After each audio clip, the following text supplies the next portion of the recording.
buenas a todos y bienvenidos a un nuevo vídeo. En esta ocasión os traigo la primera parte de la charla que realizamos en Coral Sur. Voy a dividir estos vídeos en aproximadamente de 15 a 20 minutos para que no sean demasiado largos. Y nada, os dejo con el primero. Bueno, pues lo dicho, soy Alejandro Santana, tengo un pequeño canal de YouTube que se llama Aquatips y vamos a realizar la charla de hoy. Estas son las partes más o menos que tengo pensadas para la charla. La primera es un poco introductoria, que es Aquatips, la historia de la acuariofilia, de dónde venimos y más o menos los orígenes de esto.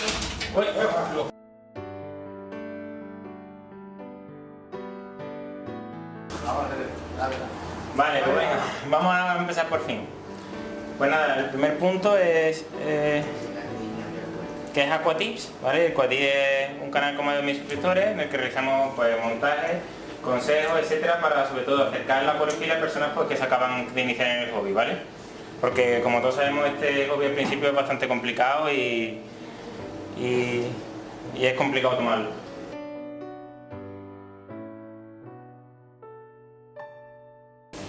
Vale, pues vamos a empezar viendo los orígenes de la acuariofilia, ¿vale? Los orígenes se encuentran en China y Japón, en el sudeste asiático, y donde se criaban las carpas comunes, ¿vale? Como alimentación y también como diseño, ¿vale? Para tenerlas en casa y eso. Un dato curioso es que se usaban no peceras de cristal como las que usamos hoy en día, sino que eran tarros de porcelana, ¿vale? Eran opacos y esos eran los acuarios que tenían. Y los primeros peces que se mantuvieron fueron los Caurasius arautus, que son las típicas carpas.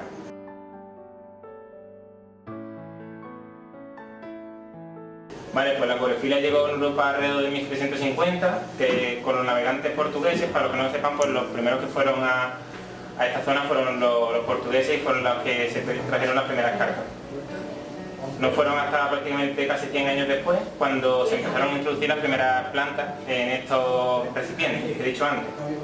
Y ya no era simplemente un recipiente con un pez, sino que ya al meter plantas, pues ya se conseguía cierto equilibrio biológico, ¿vale?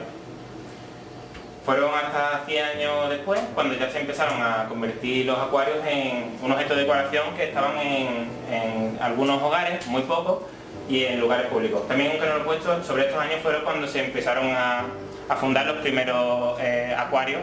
Creo que fue el de Londres, el de París, el de Nueva York, sobre esta fecha, ¿vale? Después llegó la Segunda Guerra Mundial y pues todo se paralizó, pero con los avances de la Segunda Guerra Mundial, el uso de la electricidad ya de forma más masiva, pues empezaron a salir los aireadores, los calentadores, los filtros. Antes de eso se hacía todo de forma mecánica. Por ejemplo, los aireadores se cogían un globo grande, se llenaba de oxígeno y eso poco a poco se iba apretando y iba saliendo el oxígeno al acuario, ¿vale? Era todo muy mecánico. Las lámparas eran, los calentadores eran lámparas de aceite que se colocaban debajo, o sea, era un show, ¿vale? Era muy complicado. Y después de la Segunda Guerra Mundial, Günther Ehing, ¿vale? Que de ahí viene la marca Ehing, inventó el sistema de filtración que revolucionaría la acuariofilia hasta convertirla en lo que es hoy. Este era un alemán de la Segunda Guerra Mundial, pues ya como he dicho antes, se hicieron ciertos avances, esta persona lo supo aprovechar y se ha convertido en la empresa que es hoy día. Así que nada, he hecho un poco de introducción, vamos ya a las partes de un acuario.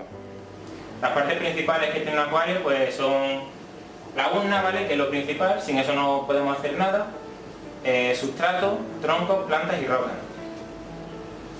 Como he dicho antes, tú puedes tener un acuario solo con una urna, pero las demás cosas, aunque son optativas, son beneficiosas y se pueden hacer diferentes tipos de montajes usando unas u otras, ¿vale? Vamos a empezar con un poco de teoría sobre las urnas.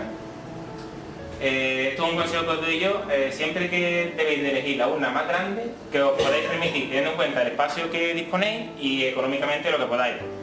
¿Por qué? Porque es muy común compraros una urna de 60 litros o de 40 litros y a los 2 meses decir yo me quiero un 120 litros, ¿vale?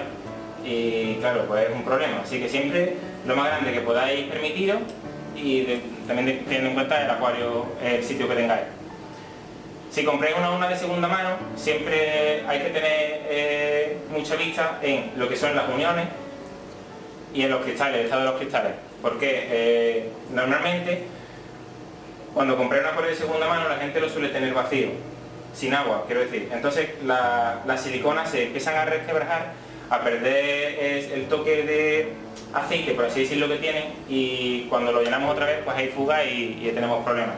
Así que si compréis una urna de segunda mano, hay que tener mucho cuidado con lo que son las uniones y el estado de los cristales, si están muy arañados o que después no nos arrepintamos, ¿vale?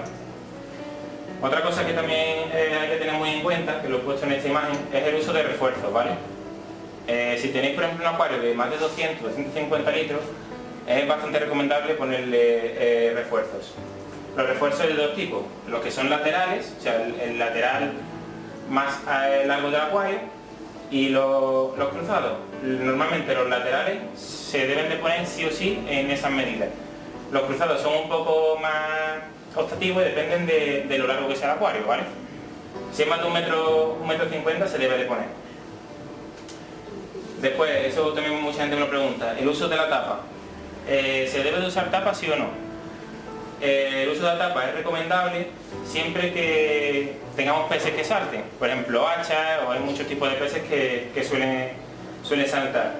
¿Cuál es el problema de esto? Que sobre todo en verano sube mucho la temperatura, ¿vale? Entonces tenemos que llevar un equilibrio. De todas formas eso lo explico luego con el tema del movimiento del agua para verano y eso. Pero en verano siempre se recomienda quitar la tapa o tenerla bastante destapada. Una cosa que parece un poco simple, pero ¿cómo se calculan los litros de una urna? Pues simplemente se multiplica el ancho por el alto por el fondo y se divide entre 1000. Parece un poco obvio, pero mucha gente pues no lo tiene claro eso. Pasamos a los tipos de sustrato que hay, etcétera. Bueno, si tenéis alguna duda me podéis parar en cualquier momento, que no lo he dicho, aunque tenemos al final de cada bloque, al final del bloque de parte del acuario, hay un espacio para preguntas. Me podéis parar cuando queráis si tenéis alguna duda o lo que sea. Vale, principalmente existen dos tipos de sustratos, los que son inertes y los que son vivos, ¿vale? Que se pueden elegir dependiendo de las necesidades que tengamos. Si por ejemplo no vamos a tener plantas, es una tontería poner un sustrato nutritivo vivo, y si vamos a tener un plantado súper potente, pues no poner un sustrato nutritivo pues nos va a causar problemas, vamos a tener que editar más cosas, etcétera. Explico un poco de qué va cada uno. Los sustratos inertes no traen ningún tipo de abono ni sustancia extra, o sea, viene simplemente sustrato, no aporta nada al acuario. Hay diferentes tipos, por ejemplo, acadama, alita, amado, JBL, son arcillosos y suelen actuar como esponjas, o sea, que suelen tomar nutrientes del acuario en vez de soltarlos. Y en contrapartida tenemos los nutritivos o vivos, que tienen compuestos que ayudan principalmente al desarrollo de la planta de nuestro acuario. Esto sí se lo digo a mucha gente, pero hay que tener mucho cuidado con los nutrientes extras. Por ejemplo, si sois novatos y metéis un sustrato nutritivo y después no estáis acostumbrados a temas de los peces, echarle de comida, etcétera, y os pasáis echándole de comida, podéis tener problemas de algas. ¿Por qué? Porque ya los sustratos vivos tienen un aporte de nutrientes, y si estáis echando demasiados nutrientes, pues van a salir algas casi seguro. Aquí también tenemos algunos ejemplos: Amazonia, Aquabasi y Hel. Son sustratos bastante buenos. Mucha gente lo que hace, por ejemplo, por poner un ejemplo, usar Aquabasi y JBL. A mí yo cuando monté mi acuario la primera vez me lo recomendaron, poner Aquabasi debajo, que es un sustrato nutritivo, y JBL, que es inerte, encima. Puede salir bien si tenéis cuidado con la cantidad de comida y los nutrientes que le echéis al acuario, pero también puede salir bastante mal y es una explosión de algas, así que hay que verlo. Yo a todo el mundo que empieza nuevo le digo que ponga solo un sustrato inerte, porque también al principio se usan pocas plantas y tampoco es cuestión de que os salgan algas al principio, os canséis y dejéis el hobby, ¿vale? Esto también es interesante, que no lo hace mucha gente. Entre la capa o las capas que pongamos, debemos de ponerla de menos a más, ¿vale?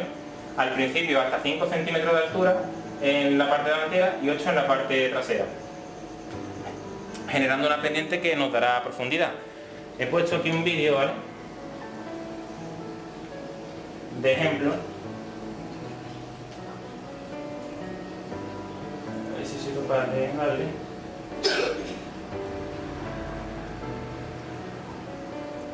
Vale, que se puede ver que voy a echar todo el sustrato y voy a intentar que en la primera capa, he hecho un acuario pequeño y las medidas serían menos, ¿vale? Las medidas que he dicho son para acuarios a lo mejor de 120 o 200 litros. Pero si os fijáis, voy a intentar poner una capa más fina delante y detrás una capa más gruesa. Entonces cuando nosotros nos pongamos a mirar el acuario, vamos a tener como la sensación de que el acuario es más profundo y es más grande. Yo mucha gente a la que le he enseñado mi acuario de 9 litros, al decirle que es de 9 litros me han dicho, pues parece bastante más grande. Y vamos, es súper pequeño, pero si os fijáis, vamos, esto está mal hecho con las pinzas. Se debe de hacer con una brochita o con cualquier cosa. Yo lo hice con las pinzas porque no tenía otra cosa, pero si os fijáis hay como una pequeña profundidad, ¿vale?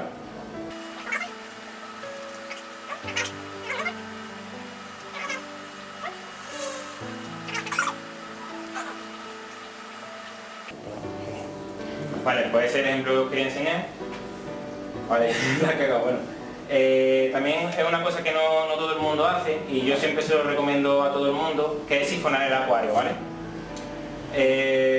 Mucha gente me dice, no, es que yo tengo el acuario tapizado y me cuesta trabajo sifonarlo. Hay que intentar sifonar cualquier acuario. Si no queréis gastar dinero en un sifonador, existe el método para hacerlo casero y vamos, vale céntimos. Así que es muy recomendable sifonar. Sifonar es simplemente meter yo ahora os voy a enseñar un vídeo, que es una botella de plástico con una goma y simplemente vais introduciéndolo poco a poco en el sustrato, habéis absorbido anteriormente y por gravedad cae el agua y se va limpiando la zona, ¿vale? Os voy a enseñar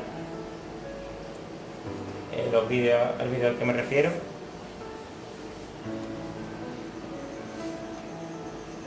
Vale. Si os fijáis, he saltado la parte en la que hago el sifonador, pero simplemente introduciendo, si os fijáis, es una botella con una goma de 12-16 normal y simplemente absorbes un poco y por gravedad va saliendo el sustrato. ¿No tienes llave detrás ni nada para regular el flujo? No, es simplemente es casero, ¿sabes? Lo que sí para regular el flujo lo que hace es que cuando cojas bastante va saliendo, va soltando y va saliendo. Eso sí, como lo metas muy fondo te puede llevar parte del manado. Hay que hacerlo con cuidado, si os fijáis. Meto un poquito y cuando llega más o menos hasta la mitad lo levanto. También tenemos que se nos queda algo manado en el cubo, con cuidado de claro, cómo recoger, tampoco es problema. Claro. De todas formas, yo por ejemplo lo suelo hacer así y no suelo llevarme demasiado. Lo importante es sifonar.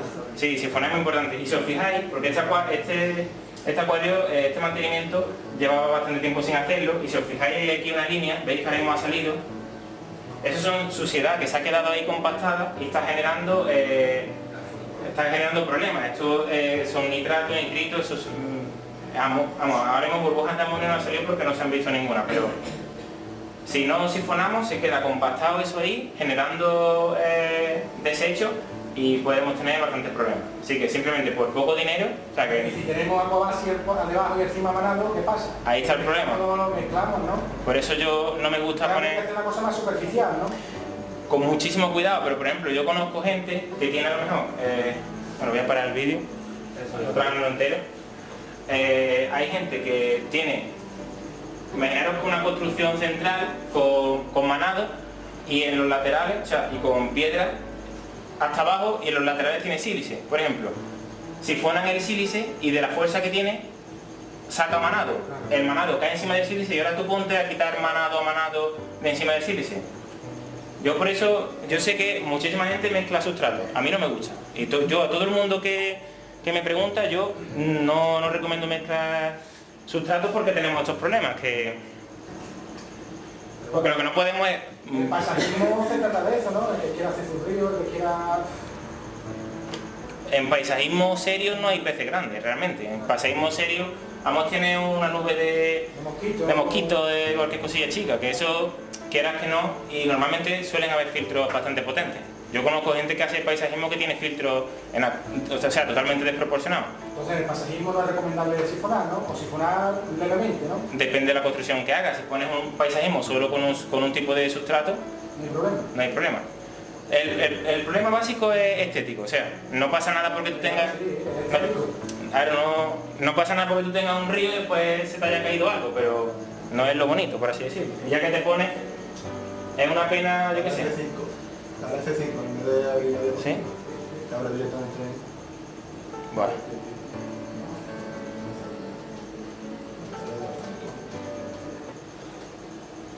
Onda que no hay vídeo, para que tenga que estar volviendo. Vale, ya está, es simplemente eso, ¿vale? La pregunta que ha hecho él es muy interesante, ¿por qué no se puede poner todo? Vamos, se puede poner, pero podemos tener problemas. Pasamos ahora a los troncos.